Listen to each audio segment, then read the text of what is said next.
जनता का पेट काट कर बम बारूद खरीदेगा पाकिस्तान। जी हां, पड़ोसी देश पाकिस्तान ने एक बार फिर साबित कर दिया है कि वहां अर्थशास्त्र की किताबें शायद किसी और ग्रह की भाषा में लिखी जाती हैं। देश की जनता महंगाई, बेरोजगारी और गरीबी से जूझ रही है, लेकिन सरकार की प्राथमिकताएं कुछ और नजर आ रही हैं। आम आदमी की थाली में रोटी कम हो जाए तो कोई बात नहीं, लेकिन गोला बारूद के गोदाम खाली नहीं होने चाहिए।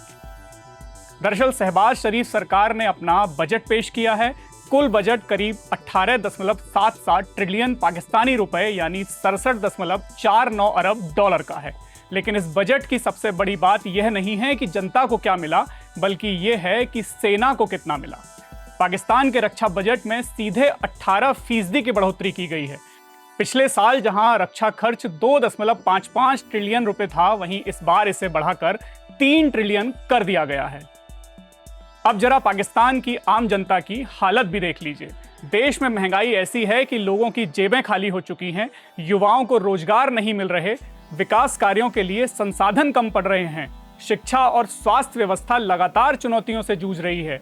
इस कंगाली के बीच नेशनल असेंबली में वित्त मंत्री मोहम्मद औरंगजेब ने सेना को खुश करने के लिए बजट का एक बहुत बड़ा हिस्सा डिफेंस के नाम कर दिया।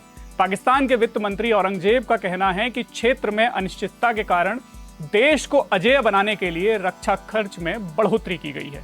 बता दें कि पाकिस्तान में आटे की कीमत 140 रुपए प्रति किलो के पार पहुंच गई है। चावल, चीनी, दूध के दाम आसमान छू रहे हैं। पेट्रोल की कीमत 377 रुपए प्रति लीटर के आसपास है, लेकिन सरकार को आवाम के पेट की चिंता नहीं है।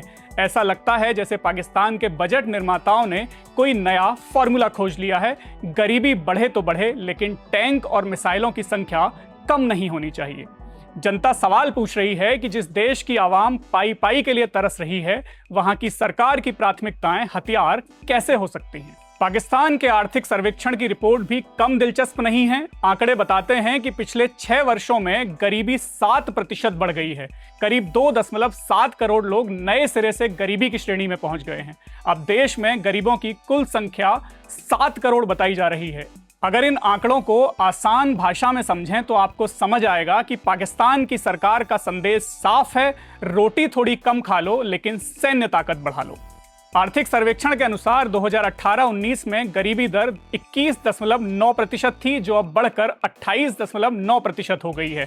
ग्रामीण इलाकों में हालत और भी ज्यादा खराब है। वहां गरीबी 28.2% से बढ़कर 36.2% तक पहुंच गई है।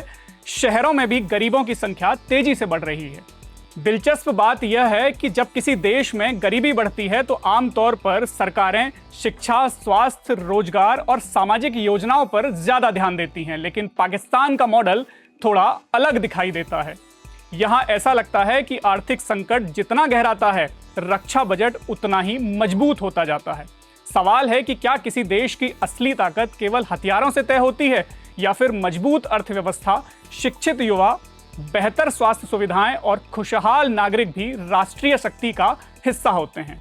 आज पाकिस्तान के सामने सबसे बड़ी चुनौती शायद सीमाओं की रक्षा की नहीं, बल्कि अपने घर के भीतर मौजूद आर्थिक संकट से निपटने की है। जब करोड़ों लोग गरीबी में जीवन गुजार रहे हों, तब रक्षा और विकास के बीच संतुलन बनाना किसी भी सरकार की सबसे बड़ी जिम्मेदारी होती है।